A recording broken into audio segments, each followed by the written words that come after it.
श्री शिव पुराण रुद्र संहिता युद्धखंड अध्याय 36 से 40। शंखचूड का वध। जब उस दूत ने शंखचूड के पास जाकर विस्तार पूर्वक शिव जी का वचन कह सुनाया तथा तत्वतः उनके यथार्थ निश्चय को भी प्रकट किया, तब उसे सुनकर प्रतापी दानवराज शंखचूड ने भी प्रसन्नता पूर्वक युद्ध को ही अंगीकार किया। फिर तो वह तुरंत ही मंत्रियों सहित रथ पर जा बैठा और उसने अपनी सेना को शंकर के साथ युद्ध करने के लिए आदेश दिया। इधर अखिलेश्वर शिव जी ने भी तत्काल ही अपनी सेना को तथा देवों को आगे बढ़ने की आज्ञा दी और स्वयं भी लीलावश युद्ध के लिए सन्नद्ध हो गए।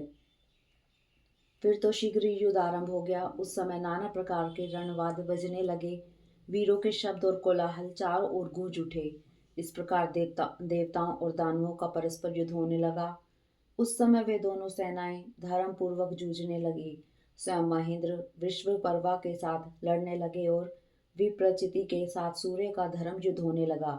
विष्णु दंभ के साथ भीष्म संग्राम करने लगे। कालासुर से काल, गोकर्ण से अग्नि, काल के ऐसे कुबेर, माय से विश्वकर्मा, भयंकर से मृत्यु, संहार से यम, कालांबिक से वरुण, चंचल से वायु, घटपृष्ठ से बुध, रक्ताक्ष से शनिचर, रत्नसार से जयंत, वर्चागणों से वसुगण, दोनों दीप्तिमानों से दोनों अश्वनी कुमार, ध्रुम से नलकूबर, धुरंधर से धर्म, गणाक्ष से मंगल, शोभाकर से वैश्वानर, पिपिट से मनमत, गोकामुख, चूर्ण, खड़ग, धूम्र, सनहल, प्रतापी, विश्व और पलाश नामक असुरों से 12 आदित्य धर्म पूर्वक लोहा लेने लगे। इस प्रकार शिव की सहायता के लिए आए हुए अमरों का असुरों के साथ युद्ध होने लगा। 11 महारुद्र महान बल पराक्रम से संपन्न 11 भयंकर असुर वीरों से भिड़ गए। उग्र और चंड आदि के साथ महामणि राहु के साथ चंद्रमा और शुक्राचार्य के साथ बृहस्पति धर्म पूर्वक युद्ध करने लगे। इस प्रकार उस महायुद्ध में नंदीश्वर आदि सभी शिव श्रेष्ठ दानवों के साथ संग्राम करने लगे। विस्तार भय से उनका पृथक वर्णन नहीं किया जा सकता। उस समय सारी सेनाएं निरंतर युद्ध में व्यस्त थी और शंभु कालियसूत के साथ वट वृक्ष के नीचे विराजमान थे। उधर शंखचूड भी रत्नाभरणों से विभूषित हो करोड़ों दानवों के साथ रमणीय रत्न सिंहासन पर बैठा हुआ था। फिर देवताओं तथा असुरों में चिरकाल तक अत्यंत भयानक युद्ध होता रहा। तदंतर शंखचूड भी आकर उस भीषण संग्राम में जुट गया। इसी बीच महाबली वीरभद्र समर भूमि में बलशाली चंद्र शंखचूड से जा भिड़े।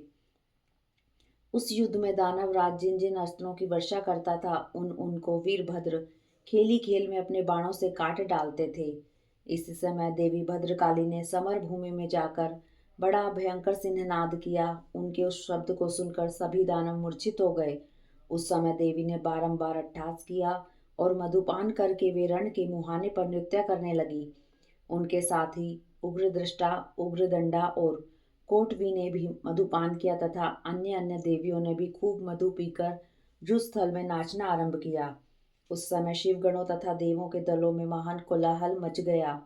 सारा सुर समुदाय बहुत प्रकार से गर्जना करता हुआ हर्षमग्न हो गया।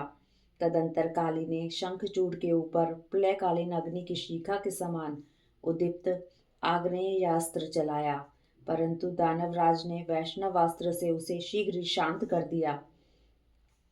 तब देवी भद्रकाली ने उस पर नारायण अस्त्र का प्रयोग किया। वह अस्त्र दानव शत्रु को देखकर बढ़ने लगा। तब प्रलय अग्नि की ज्वाला के समान उद्दीप्त होते हुए नारायण अस्त्र को देखकर शंखचूड दंड की भांति भूमि पर लेट गया और बारंबार प्रणाम करने लगा। तब उस दानव को नम्र हुआ देखकर वह अस्त्र निवृत्त हो गया। तत्पश्चात देवी ने उस पर मंत्र पूर्वक ब्रह्मास्त्र छोड़ा। उस अस्त्र को प्रज्वलित हुआ देखकर दानवराज ने भूमि पर खड़े होकर उसे प्रणाम किया और ब्रह्मास्त्र से ही उसका निवारण कर दिया। तदंतर वह दानवराज कुपित हो उठा और वेगपूर्वक अपने धनुष को खींचकर देवी के ऊपर मंत्र पाठ करते हुए दिव्य अस्त्रों की वर्षा करने लगा। भद्रकाली समर भूमि में अपने विस्तृत मुख को फैलाकर उन अस्त्रों को निगल गई और अट्टहास पूर्वक गर्जना करने लगी, जिससे दानव भयभीत हो गए। तब शंखचूड ने काली के ऊपर 100 योजन लंबी शक्ति से वार किया, परंतु देवी ने अपने दिव्य समूह अस्त्रों से उसके 100 टुकड़े कर दिए। यूं उन दोनों में चिरकाल तक युद्ध होता रहा और सभी देवता तथा दानव दर्शक बनकर उसे देखते रहे। अंत में देवी ने महान कोपावेश से उस पर वेग पूर्वक मुष्टि प्रहार किया। उसकी चोट से वह दानव राज चक्कर काटने लगा और उसी क्षण मूर्छित हो गया। फिर क्षण भर में उसकी चेतनता लौट आई और वह उठ खड़ा हुआ, परंतु उस प्रतापी ने मात्र बुद्धि के कारण देवी के साथ बाहु युद्ध नहीं किया। तब देवी ने उस दानव को पकड़कर उसे बारंबार घुमाया तथा बड़े क्रोध से वेग पूर्वक ऊपर को उछाल दिया। प्रतापी शंखचूड़ वेग से ऊपर को उछला और पृथ्वी पर गिरकर पुनः उठ खड़ा हुआ। उस महायुद्ध में वह तनिक भी भ्रांत नहीं हुआ था, बल्कि उसका मन प्रसन्न था। तत्पश्चात वह भद्रकाली को प्रणाम करके बहुमूल्य रत्नों द्वारा निर्मित अपने परम मनोहर विमान पर जा बैठा। इधर कालिका भूख से विहल होकर दानवों का रक्त पान करने लगी। इसी अवसर पर वहां यूं आकाशवाणी हुई, ईश्वरी, अभी रणभूमि में सिंहनाद करने वाले 1.5 लाख दानवेंद्र और बचे हैं। ये बड़े उद्धत हैं, अतः तुम इन्हें अपना आहार बना लो।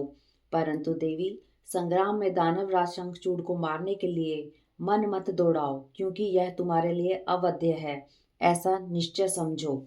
आकाशवाणी द्वारा कहे हुए वचन को सुनकर देवी भद्रकाली ने बहुत से दानवों का मांस भक्षण करके उनका रक्तपान किया और फिर वे शिव जी के निकट चली गई। वहां उन्होंने पूर्वापर के क्रम से सारा युद्ध वृतांत कह सुनाया। महाबुद्धिमान सनत कुमार जी, काली का यह कथन सुनकर महेश्वर ने उस समय क्या कहा और कौन सा कार्य किया, उसे आप वर्णन करने की कृपा करें, क्योंकि मेरे मन में उसे सुनने की प्रबल उत्कंठा जाग उठी है। सनत कुमार जी बोले, मुने, शंभु तो जीवों के कल्याण करता परमेश्वर और बड़े लीला विहारी हैं। वे काली द्वारा कहे हुए वचन को सुनकर उन्हें आश्वासन देते हुए हंसने लगे। तदंतर आकाशवाणी को सुनकर तत्वज्ञान विशारद स्वयं शंकर अपने गणों के साथ समर भूमि की ओर चले।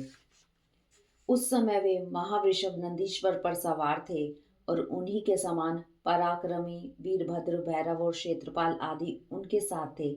रणभूमि में पहुंचकर महेश्वर ने वीर रूप धारण किया। उस समय उन रुद्र की बड़ी शोभा हो रही थी और वे मूर्तिमान काल से दिख रहे थे। जब शंखचूड़ की दृष्टि शिवजी पर पड़ी, तब वह विमान से उतर पड़ा और परम भक्ति के साथ दंड की भांति पृथ्वी पर लौटकर उसने सिर के बल उन्हें प्रणाम किया। इस प्रकार नमस्कार करने के पश्चात वह तुरंत ही अपने विमान पर जा बैठा और कुछ धारण करके उसने धनुष बाण उठाया। फिर तो दोनों ओर से बाणों की जड़ी लग गई। यूं व्यर्थ ही बाण वर्षा करने वाले शिव और शंखचूड़ का वह उग्र युद्ध सैकड़ों वर्षों तक चलता रहा। अंत में युद्ध स्थल में शंखचूड़ का वध करने के लिए महाबली महेश्वर ने सहसा अपना वह त्रिशूल उठाया, जिसका निवारण करना बड़े बड़े तेजस्वियों के लिए भी अशक्य है।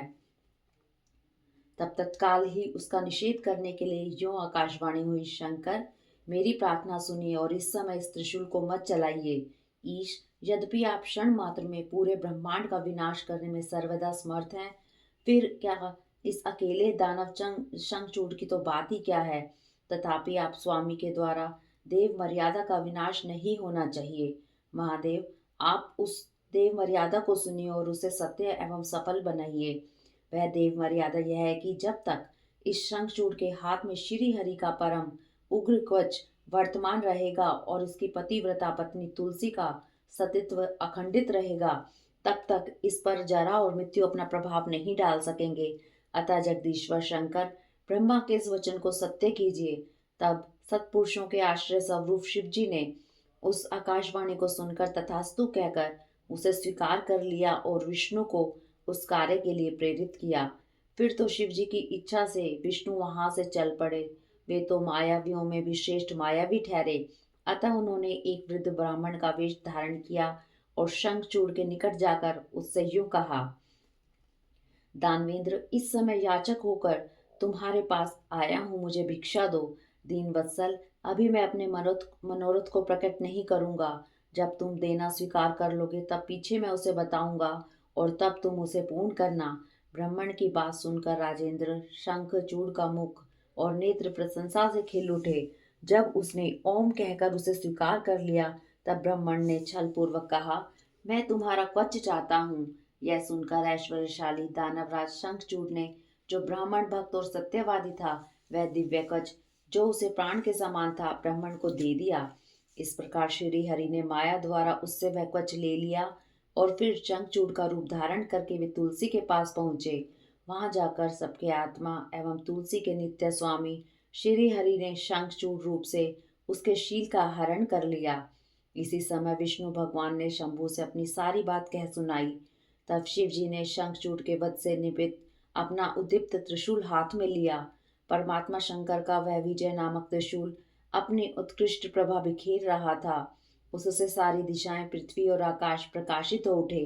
वह मध्यकालीन करोड़ों सूर्य तथा प्रलयाग्नि की शिखा के समान चमकीला था। उसका निवारण करना असंभव था। वह दुर्धर्ष, कभी व्यर्थ न होने वाला और शत्रुओं का संहारक था। वह तेजों का अत्यंत उग्र समूह, संपूर्ण शस्त्र अस्त्रों का सहायक, भयंकर और सारे देवताओं तथा असुरों के लिए दुस्सह था।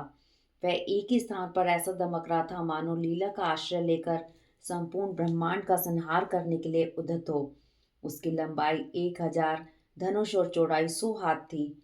उस जीव ब्रह्म स्वरूप शूल का किसी के द्वारा निर्माण नहीं हुआ था। उसका रूप नित्य था। आकाश में चक्कर काटता हुआ वह त्रिशूल शिवजी की आज्ञा से शंखचूड़ के ऊपर गिरा और उसने उसी क्षण उसे राख की डेरी बना दिया। विप्र, महेश्वर का वह शूल मन के समान वेगशाली था। वह शीघ्र ही अपना कार्य पूर्ण करके शंकर के पास आ पहुंचा और फिर आकाश मार्ग से चला गया। उस समय स्वर्ग में दुदुम्बियां बजने लगी, गंधर्व और किन्नर गान करने लगे, देवों तथा मुनियों ने स्तुति करना आरंभ किया और अप्सराएं नृत्य करने लगी। शिव जी के ऊपर लगातार पुष्पों की वर्षा होने लगी और ब्रह्मा, विष्णु, इंद्र आदि देवता तथा मुनिगण उनकी प्रशंसा करने लगे।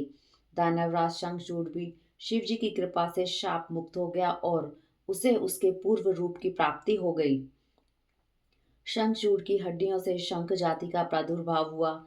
जिस शंख का जल शंकर के अतिरिक्त समस्त देवताओं के लिए प्रशस्त माना जाता है, महामुनि श्री हरि और लक्ष्मी को तथा उसके संबंधियों को भी शंख का जल विशेष रूप से अत्यंत प्रिय है, किंतु शिव के लिए नहीं। इस प्रकार शंखचूड़ को मारकर शंकर उमा, स्कंद और गणों के साथ प्रसन्नतापूर्वक नंदीश्वर पर सवार हो शिवलोक को चले गए। भगवान विष्णु ने बैकुंठ के लिए प्रस्थान किया और देवगण परमानंद हो अपने अपने लोक को चले गए। उस समय जगत में चारों ओर परम शांति छा गई। सबको निर्विघ्न रूप से सुख मिलने लगा। आकाश निर्मल हो गया और सारी पृथ्वी पर उत्तम उत्तम मंगल कार्य होने लगे। मुने, इस प्रकार मैंने तुमसे महेश के जिस चरित्र का वर्णन किया है, वह आनंददायक, सर्व दुखारी, लक्ष्मीप्रद और संपूर्ण कामनाओं को पूर्ण करने वाला है। इति श्री अध्याय 36 से 40। अध्याय 41। विष्णु द्वारा तुलसी के शील हरण का वर्णन। कुपित हुई तुलसी द्वारा विष्णु को शाप। शंभु द्वारा तुलसी और शालग्राम शीला के महात्म्य का वर्णन। फिर व्यास जी के पूछने पर सनत कुमार जी ने कहा, महर्षि, रणभूमि में आकाशवाणी को सुनकर जब देवेश्वर शंभु ने श्री हरि को प्रेरित किया, तब वे तुरंत ही अपनी माया से ब्राह्मण का वेश धारण करके शंखचूड़ के पास जा पहुंचे और उन्होंने उससे परम उत्कृष्ट कवच मांग लिया। फिर शंखचूड़ का रूप बनाकर वे तुलसी के घर की ओर चले। वहां पहुंचकर उन्होंने तुलसी के महल के द्वार के निकट नगारा बजाया और जय जयकार से सुंदरी तुलसी को अपने आगमन की सूचना दी। उसे सुनकर सती साध्वी तुलसी ने बड़े आदर के साथ झरोखे के रास्ते राजमार्ग की ओर झांका और अपने पति को आया हुआ जानकर वह परम आनंद में निमग्न हो गई। उसने तत्काल ही ब्राह्मणों को धन दान करके उनसे मंगलाचार कराया और फिर अपना श्रृंगार किया। इधर देवताओं का कार्य सिद्ध करने के लिए माया से शंखचूड़ का स्वरूप धारण करने वाले भगवान विष्णु रथ से उतरकर देवी तुलसी के भवन में गए। तुलसी ने पति रूप में आए हुए भगवान का पूजन किया, बहुत से बातें की, तदंतर उनके साथ रमण किया। तब उस साध्वी ने सुख, सामर्थ्य और आकर्षण में व्यतिक्रम देखकर सब पर विचार किया और संदेह उत्पन्न होने पर वह, तू कौन है, यूं डांटती हुई बोली। तुलसी ने कहा, दुष्ट, मुझे शीघ्र बतला कि माया द्वारा मेरा उपभोग करने वाला तू कौन है। तूने मेरा सतीत्व नष्ट कर दिया है, अतः मैं अभी तुझे शाप देती हूँ। ब्राह्मण, तुलसी का वचन सुनकर श्री हरि ने लीला पूर्वक अपनी परम मनोहर मूर्ति धारण कर ली। तब उस रूप को देखकर तुलसी ने लक्षणों से पहचान लिया कि ये साक्षात विष्णु हैं, परंतु उनका पातिव्रत्य नष्ट हो चुका था, इसलिए वह कुपित होकर विष्णु से कहने लगी, हे विष्णु, तुम्हारा मन पत्थर के सदृश कठोर है, तुम में दया का लेश मात्र भी नहीं है। मेरे पति धर्म के भंग हो जाने से निश्चय ही मेरे स्वामी मारे गए। चूंकि तुम पाषाण सदृश कठोर, दया रहित और दुष्ट हो, इसलिए अब तुम मेरे शाप से पाषाण स्वरूप ही हो जाओ। यूं कहकर शंखचूड़ की वह सती साध्वी पत्नी तुलसी फूट फूट कर रोने लगी और शोकार्त होकर बहुत तरह से विलाप करने लगी। इतने में वहां भक्त वत्सल भगवान शंकर प्रकट हो गए और उन्होंने समझाकर कहा, देवी, अब तुम दुख को दूर करने वाली मेरी बात सुनो और श्री हरि भी स्वस्थ मन से उसे श्रवण करें, क्योंकि तुम दोनों के लिए जो सुखकारक होगा वही मैं कहूँगा। भद्रे, तुमने जिस मनोरथ को लेकर तप किया था, यह उसी तपस्या का फल है। भला वह अन्यथा कैसे हो सकता है, इसलिए तुम्हें उसके अनुरूप ही फल प्राप्त हुआ है। अब तुम इस शरीर को त्याग कर दिव्य देह धारण कर लो और लक्ष्मी के समान होकर नित्य श्री हरि के साथ बैकुंठ में विहार करती रहो। तुम्हारा यह शरीर जिसे तुम छोड़ दोगी नदी के रूप में परिवर्तित हो जाएगा। वह नदी भारतवर्ष में पुण्य रूपा गंडकी के नाम से प्रसिद्ध होगी। महादेवी, कुछ काल के पश्चात मेरे वर के प्रभाव से देव पूजन सामग्री में तुलसी का प्रधान स्थान हो जाएगा। सुंदरी, तुम स्वर्ग लोक में, मृत्यु लोक में तथा पाताल में सदा श्री हरि के निकट ही निवास करोगी और पुष्पों में श्रेष्ठ तुलसी का वृक्ष हो जाओगी। तुम बैकुंठ में दिव्य रूप धारणी वृक्ष अधिधात्री देवी बनकर सदा एकांत में श्री हरि के साथ क्रीड़ा करोगी। उधर भारतवर्ष में जो नदियों की अधिष्ठात्री देवी होगी, वह परम पुण्य प्रदान करने वाली होगी और श्री हरि के अंशभूत लवण सागर की पत्नी बनेगी तथा श्री हरि भी तुम्हारे शापवश पत्थर का रूप धारण करके भारत में गंडकी नदी के जल के निकट निवास करेंगे। वहां तीखी दाढ़ों वाले करोड़ों भयंकर कीड़े उस पत्थर को काटकर उसके मध्य में चक्र का आकार बनाएंगे। उसके भेद से वह अत्यंत पुण्य प्रदान करने वाली शालग्राम शिला कहलाएगी और चक्र के भेद से उसका लक्ष्मी नारायण आदि नाम भी होगा। विष्णु की शालग्राम शिला और वृक्ष स्वरूपिणी तुलसी का समागम सदा अनुकूल तथा बहुत प्रकार के पुण्यों की वृद्धि करने वाला होगा। भद्रे, जो शालग्राम शिला के ऊपर से तुलसी पत्र को दूर करेगा, उसे जन्म जन्मांतर में स्त्री वियोग की प्राप्ति होगी तथा जो शंख को दूर करके तुलसी पत्र को हटाएगा, वह भी भार्याहीन होगा और 7 जन्मों तक रोगी बना रहेगा। जो महाज्ञानी पुरुष शालग्राम शिला, तुलसी और शंख को एकत्र रखकर उनकी रक्षा करता है, वह श्री हरि का प्यारा होता है। व्यास जी, इस प्रकार कहकर शंकर जी ने उस समय शालग्राम शिला और तुलसी के परम पुण्यदायक महात्म्य का वर्णन किया। तत्पश्चात वे श्री हरि को तथा तुलसी को आनंदित करके अंतर्ध्यान हो गए। इस प्रकार सदा सत्पुरुषों का कल्याण करने वाले शंभु अपने स्थान को चले गए। इधर शंभु का कथन सुनकर तुलसी को बड़ी प्रसन्नता हुई। उसने अपने उस शरीर का परित्याग करके दिव्य रूप धारण कर लिया। तब कमलापति विष्णु उसे साथ लेकर बैकुंठ को चले गए। उसके छोड़े हुए शरीर से गंडकी नदी प्रकट हो गई और भगवान अच्युत भी उसके तट पर मनुष्यों को पुण्य प्रदान करने वाली शिला के रूप में परिणत हो गए। उसमें कीड़े अनेक प्रकार के छिद्र बनाते रहते हैं। उसमें जो शिलाएं गंडकी के जल में गिरती हैं, वे परम पुण्यप्रद होती हैं तथा जो जल पर ही रह जाती हैं, उन्हें पिंगला कहा जाता है और वे प्राणियों के लिए संताप कारक होती हैं। व्यास जी, इस प्रकार तुम्हारे प्रश्न के अनुसार मैंने शंभु का सारा चरित्र, जो पुण्य प्रदान तथा मनुष्यों की सारी कामनाओं को पूर्ण करने वाला है, तुम्हें सुना दिया। यह पुण्य आख्यान, जो विष्णु के महात्म्य से संयुक्त तथा भोग और मोक्ष का प्रदाता है, तुमसे वर्णन कर दिया। अब और क्या सुनना चाहते हो? इति श्री अध्याय 41।